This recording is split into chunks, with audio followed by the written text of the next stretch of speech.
What's up everybody, SuperDurks fan here for another car review. This is of course the 2010 Infiniti G37S Coupe. Huge thanks to Sam for providing me with this very sweet G37 Coupe to review for you guys today. So I'm finally reviewing a G37. I've had so many requests for this car over the years, and I'm so excited to finally be able to review it for you guys. So this one looks awesome in black. It's all blacked out with the blacked out wheels and the blacked out taillights and even the corners of the headlights here. And overall, it's just a really menacing thing. It looks like a little Batmobile or something, and I really like it. This one has the IPL body kit as well. It is not an actual IPL model, but I think that body kit really helps to make it look sharp, and just really a sleek looking car still from every angle. And I think it's really aged well over these past few years as well, and it still looks spectacular. And so yeah, just a very cool thing. You got those bright Brembo brakes sticking out there, and overall just a really sleek looking car. As for the interior of the Infiniti G37 Coupe, well, it's pretty nice. So anyway, first things first, sitting down in these seats are a 10 out of 10. They're leather wrapped, very nicely bolstered, very sporty, so that you feel like you're actually in a sports coupe here. And the greatest thing is, even in Infiniti from 2010, these things have adjustable bolsters. So both the torso and the thigh support bolsters can be adjusted individually so that you can have it as tight or as loose as you want, so it fits all body types. But even for smaller guys like myself, you can make it so that it really hugs you in nicely, and they're just really comfortable seats, so a really nice driving position, and just couldn't really get any better with these seats. They're just awesome. Next to the steering wheel in the G37, which is pretty nice, leather wrapped, and has a nice 9/3 grip, good little 10/2 notches, and a pretty simple wheel, just a few buttons on it, and it looks pretty nice. The greatest thing about it though is you do have these magnesium paddle shifters that are right out of the Nissan GTR, same exact paddles, and they're really nice, with the metal, and then of course you have some leather on them as well, and they're just, I love that they're mounted to the steering column, so you always know where they're at, not to the steering wheel, and just really at the perfect position there, and so really nicely done paddles too. Next to the gauges in the G37, which are pretty nice. They're not amazing, but they look good enough, just your basic dials there that you always expect. You have a tiny little black and white information display there in the middle that displays some basic stuff, your fuel economy and stuff, which is nice,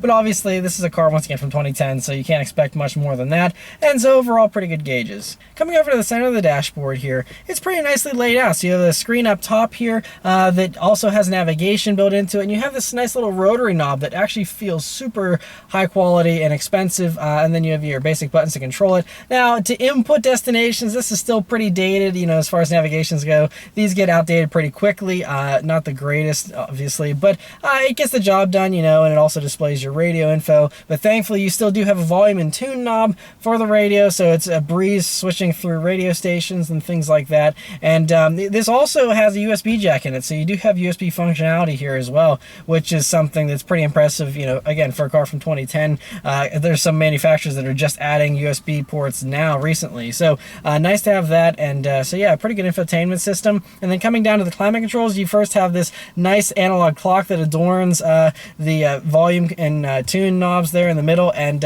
it's really just a nice little thing to look at. But then you have your basic climate controls like you would expect out of any other Infiniti or Nissan, really, for that matter. And they're simple, but they get the job done, and that's all you need them for. As far as storage space in the G37 Coupe, it's not bad, but not amazing either. But it is very good. First off, here in the doors, you have a nice size map pocket here with a bottle holder, which is a nice inclusion in a car of this year. And then coming over to the center, you have just this little ashtray and cigarette lighter deal going on here in the middle, just good for storing spare change, and that's about it. Then coming to the back, you have two cup holders, which aren't the largest, but should get the job done decently well. And then you have the center armrest, which is pretty nicely padded, although the leather isn't really the highest quality feeling leather, but it is padded a little bit there. But anyway, you open that up, and then you have a pretty decent cubby there in the middle here that also has that USB jack that I was mentioning, as well as a power outlet in there. there, and so a good amount of space there to store, you know, all your little knickknacks and stuff like that. So for a coupe, it's about average, but you know, not outstanding either.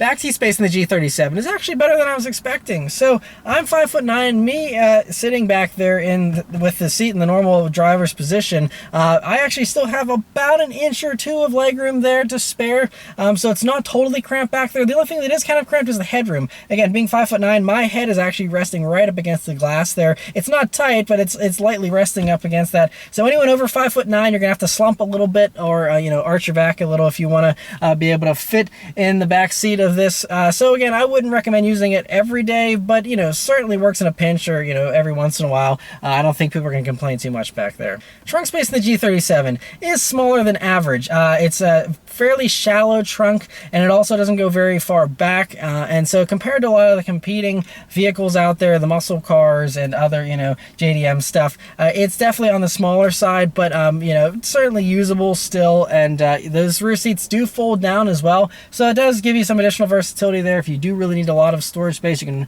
don't need those back seats, you just flip them down, and then you can pass through some larger items as well. So overall, not bad. All right, so sorry to go for a drive. G37 has a nice little key fob here, but it's keyless entry and push button start in all the G37s, so you just leave the key in your pocket, put your foot on the brake, hit the engine start button, and it starts right up. All right, so setting off in the 2010 Infiniti G37S Coupe. So first thing you notice is the visibility is great in these things. You know, I mean, you have a nice driving position, but the hood drops down very nicely as well, so you don't really have much of a hood to look out over. View out of the sides is great as well, thanks to these large coupe windows. The B-pillar is way far back there, so it doesn't get in your way. And then view out of the back is great as well with a large rear window. So for a coupe, it's actually really good as far as visibility goes. Another thing that's pretty impressive so far, I mean, we're on pretty smooth roads. There's some bumps there, but it soaks them up really nicely. And really, I mean, aside from, these are some really potholed roads, but aside from that, on the smoother portions here, it really glides along. And so even through the bumps though, it's not jarring or anything,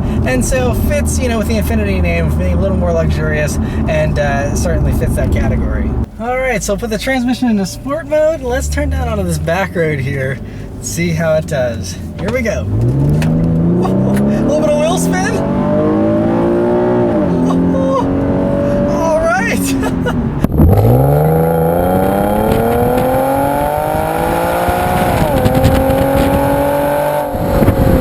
Healthy performance here. Now the G37S has a 3.7 liter V6 engine that does 330 horsepower and 270 pound-feet of torque from the factory. Now this one, if you might be able to hear, has a glorious HKS Catback exhaust, and in addition to that, it also has the still-in dual intakes, which are great. You don't hear too much induction, but I think it gives you a lot more engine growl there, and that exhaust just really sounds great. You know, the very familiar VQ engine that you can't really go wrong with, and so yeah, it just sounds great. And again, some wheel spin again. Man, this thing really likes the red line. I mean, I'm in the sport mode, but it holds it all the way up to the red line there, and the red line of these things is pretty high. We're going to like 7,500 RPMs for this thing, so pretty nice red line there as well. So this engine just sounds great. 0 to 60 time for these things, by the way, is about 5.3 seconds. So you know, it's pretty quick. I mean, it's not mind-blowingly fast, but plenty of power to have fun with. And we'll try manual mode here, see how this 7-speed automatic is with its shifts.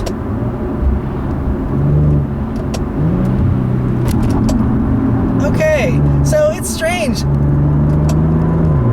This Infiniti transmission is still the same as it was in the Q50 Red Sport that I recently reviewed, where downshifts are actually pretty quick, but upshifts, even under throttle, are slow. So that's really the only holdup here with this 7-speed automatic, is it's still, the upshifts are where you want it to be quick. So honestly, if you're doing 0 to 60 runs, you're doing accelerations, I would just recommend leaving it in the sport mode, letting it do its own thing, because that's the best way to get the best performance out of this thing in a straight line. But the paddles are still fun if you want to play around with it, you know, on a back road here. You know, you put it down, it's still definitely delayed, and I think if you like shifting your own gears, you certainly are going to want to go for the manual. The manual is still available at this point in time, so you definitely, I think those are probably a little more rare, but definitely the ones worth snapping up if you're into the manuals and shifting yourself. But I mean, this automatic's still fine for those that, you know, have traffic or, you know, don't know how to drive manual or whatever. This is still a fine choice. Coming up to a tight corner here, let's see how the G37 handles. Okay, so all right, I got a little bit of tail happiness there. This road is very bumpy as well, so it's got a little bit of trouble hanging on here.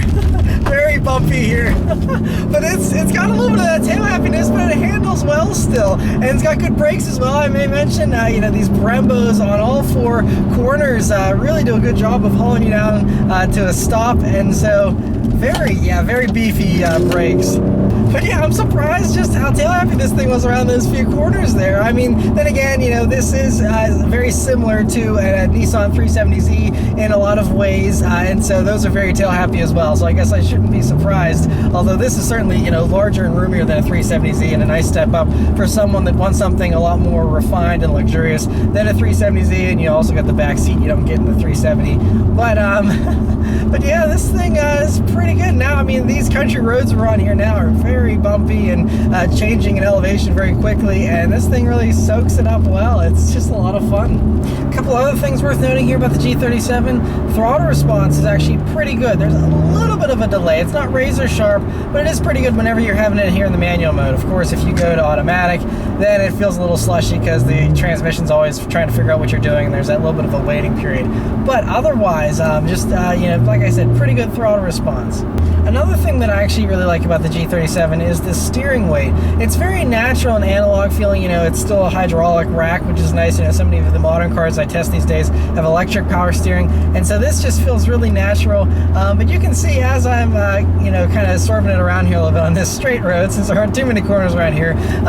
But it definitely has a little bit of more lean to it than I would like. I think that's something that, you know, might be fixed if you did go for the IPL version. But it's not bad at all, and I think, you know, you put some springs on it or something like that and very easily tightens it up a little bit more. But again, this is an Infiniti. It's supposed to be a little bit more luxurious, and so I think it's sprung a little bit still for comfort, but it's still, like I said, it still is sharp in its feeling. It's just, you know, not razor sharp. Another thing worth mentioning while we're talking about the handling and stuff is the curb weight of the G37 Coupe here. They, in the rear-wheel drive form like this one is, they weigh around 3,700 pounds or 3,750. If you were to go for the all-wheel drive, that adds some weight to it, about 200 pounds or so. So definitely this one is a little bit of a lighter one. And so, you know, in the rear-wheel drive form here, I'd say it's about, you know, that's about the same curb weight as a Mustang GT or something like that. They all weigh around this type of weight. So, I mean, it's a little bit on the heavy side when you consider that even Camaro V6s and Mustang V6s are around 3,500 pounds, and this is a little bit heavier than that, but it really doesn't feel that much heavier. And honestly, I think this actually feels lighter than a lot of those muscle cars, either just because of the setup or, you know, maybe a little bit of a lower center of gravity or something like that with the Infiniti here. So it certainly doesn't feel that heavy. I would say it does feel closer to maybe 3,500 pounds, 3,400 pounds, but like I said, the curb weight is 3,750 or so.